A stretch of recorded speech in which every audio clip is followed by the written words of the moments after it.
विद्महे महादेवाय धीमहि तन्नो रुद्र प्रचोदयात्।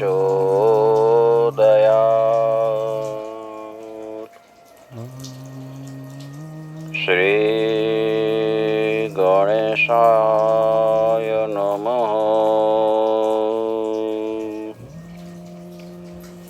श्री सरस्वत्यै नमः। श्री गुरुभ्यो नमः।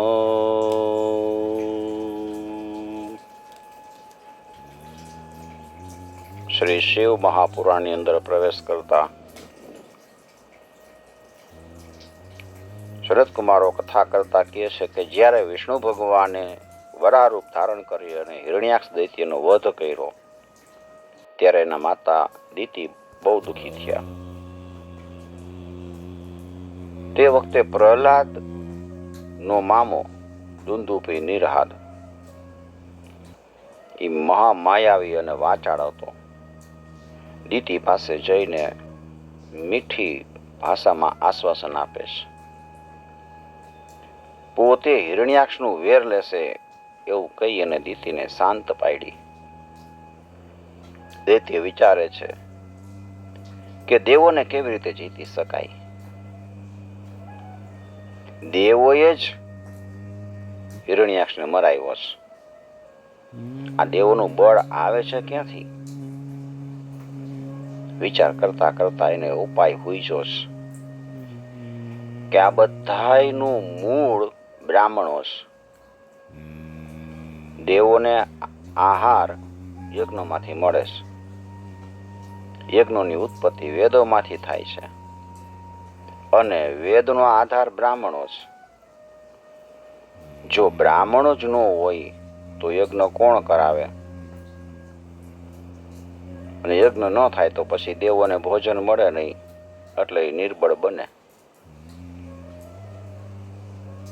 દૈત્યએ આમ નિર્ણય કર્યો કે દેવોનું બળ બ્રાહ્મણ જ છે. હું બ્રાહ્મણનો જ નાશ કરું એટલે આપોઆપ વેદો અને યજ્ઞોનો નાશ થશે. પછી હું દેવોને જીતી લઈશ અને હું ત્રણેય જગતનો માલિક બનીને અખૂટ સંપત્તિને સુખ ભોગવીશ. આવા નીચ વિચારથી જેની બુદ્ધિ દુષ્ટ બની હતી એવો દૈત્ય દિવા સ્વપ્નમાં રાચવા લાગ્યો છે. પછી બ્રાહ્મણોનો જ્યાં મોટો સમુદાય રહેતો હતો ને એ કાશી નગરીમાં ગયો છે. જંગલમાં હંતાઈ રહ્યા અને સમિધ લેવા બ્રાહ્મણો આવે ને એને ખાઈ જાય. જળાશયમાં છુપાઈને સ્નાન કરવા આવતા બ્રાહ્મણોને ડૂબાડી દેતો. દિવસે મુનિઓની વચ્ચે જઈ અને મુનિનું રૂપ ધારણ કરીને બેસી જતો.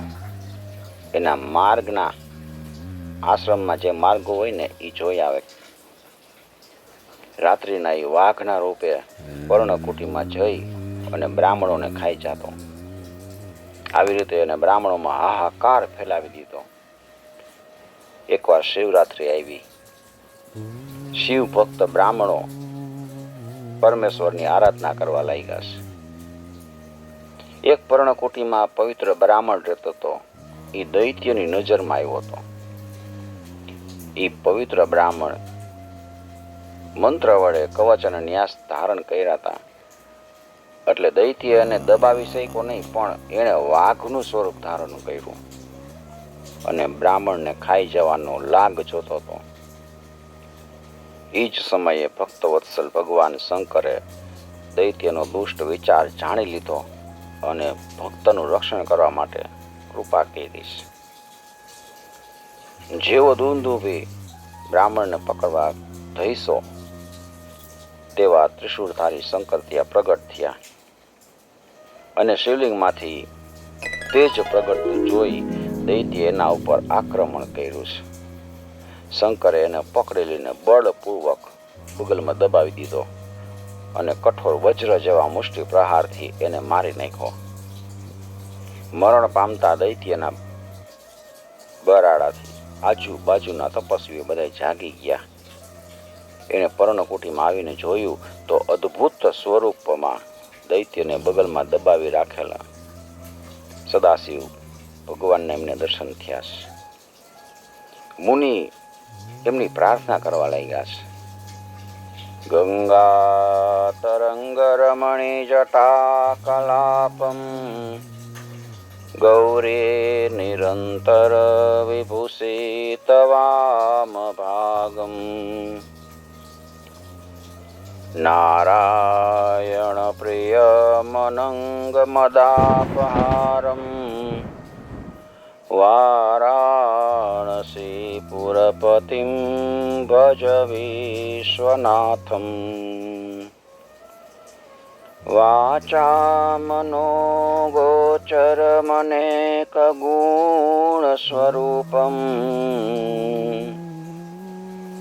વાગીશ વિષ્ણુ સુરસેવિત પાદપીઠમ વામેન વિગ્રહવરેણ કલત્રવંતમ વારાણસી પુરપતિમ ભજ વિશ્વનાથમ.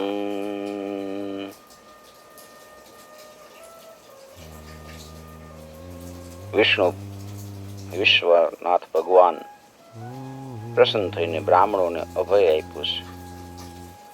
તેવામાં ઇન્દ્ર આદિ દેવો જય જયકાર કરતાથી આવી પહોંચ્યા છે. દુંદુભી નિર્હાતનો દૈત્યનો વધ થયો એ જાણીને બધાએ હર્ષ પામ્યા જ શંકરની સ્તુતિ કરી છે. દેવોને અભય આપીને શંકરનું સ્વરૂપ એ શિવલિંગમાં પુનઃ પ્રવેશ કરી ગયું છે. ઓમ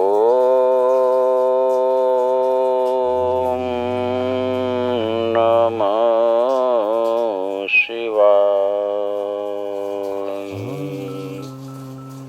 ઓમ નમઃ પાર્વતી પતયે.